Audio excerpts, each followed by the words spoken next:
Have you ever looked at the plants in your kitchen garden and wondered if they're hiding a superpower? Well, today we're going on a little scientific quest to investigate the secret bacteria-fighting abilities of some very common plants. We're going to see if they're really waging a microscopic war for us. So that leads us to the big question we're tackling. Can ordinary plants, the stuff like mint and garlic we have lying around, actually destroy bacteria? Let's find out. So how do you even begin to test something like this? Well, the whole idea is based on this really cool concept about how plants survive. Think about it. Plants can't just get up and run away from things that want to eat them or make them sick. So over millions of years, they've become expert chemists, developing this amazing arsenal of chemicals to defend themselves. Our mission is to see if we can tap into that hidden power. Okay, every good fight needs an arena. So before we do anything else, we have to prepare our battlefield for the ultimate showdown: plants versus bacteria. And here it is. This is our map of the battlefield. It's what's called an agar plate, and that surface is just covered in bacteria. You can see we've divided it up into 4 different zones for our tests. So what exactly is an agar plate? Well, you can think of it as the perfect little home for bacteria. It's a Petri dish filled with a nutrient-rich gel that gives them all the food they need to grow and multiply. For us, it's the stage where this whole microscopic drama is going to unfold. Now, this is super important. For this experiment to work, we need to make sure the only bacteria growing on that plate are the ones we put there. We have to prevent any stray microbes from the air or our hands or anywhere else from ruining our results. And to do that, we need to use what are called aseptic techniques. It all boils down to being incredibly clean. These techniques are all about creating a totally sterile work environment. We're talking about wiping down every surface, using the flame from a Bunsen burner to create an updraft of hot air that pushes contaminants away. Every single step is like another layer of defense against unwanted germs. All right, the battlefield is prepped and our safety protocols are in place. Now it's time for the fun part. Let's bring in our plant champions and get this experiment started. So in this corner, we've got mint and garlic ready to take on the bacteria. But we can't just toss a clove of garlic onto the plate. We need a way to pull out their secret chemical weapons first. And the process is actually pretty simple. First, you grind up the plant material into a paste. That breaks open all the plant cells. Then you add a little bit of ethanol, which is a great solvent for pulling out those powerful bacteria-fighting compounds that we're looking for.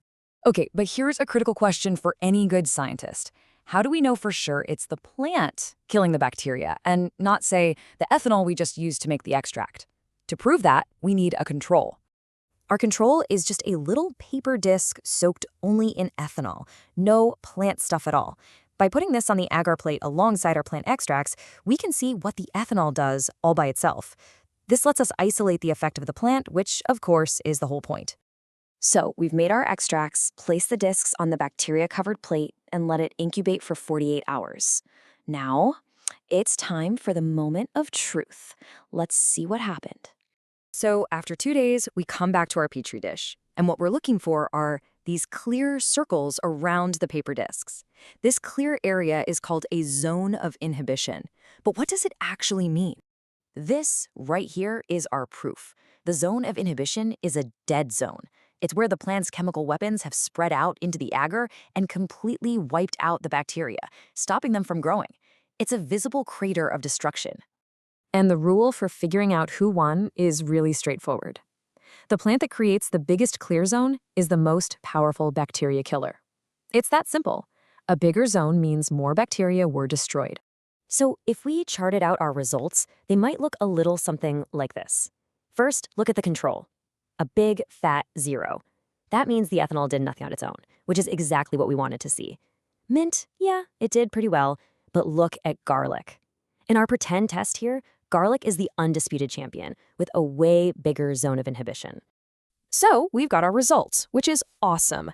But, just as important as the what is the why.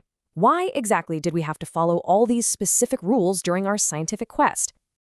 Well, every single one of those steps has a crucial reason, and it usually comes down to safety. For instance, we incubate the plates at 25 degrees Celsius. Why?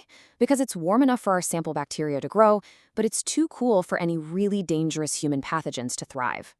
We also only tape the lid partially shut to let oxygen in. That stops some really nasty bacteria, the kind that love oxygen-free environments, from growing. And really, it all comes down to a solid risk assessment. You've got the microorganisms, which could cause infection, so you never open the plates once they're sealed. You've got ethanol, which is flammable, so you keep it far away from any open flames. Hey, even the plants themselves could cause an allergic reaction, which is why you wear gloves. Safety first, always. So there you have it. We've seen with our own eyes that everyday plants can pack a serious antimicrobial punch. It really gets you thinking, doesn't it? If mint and garlic can do this, what other amazing natural secrets are just sitting there in our gardens, waiting for us to discover?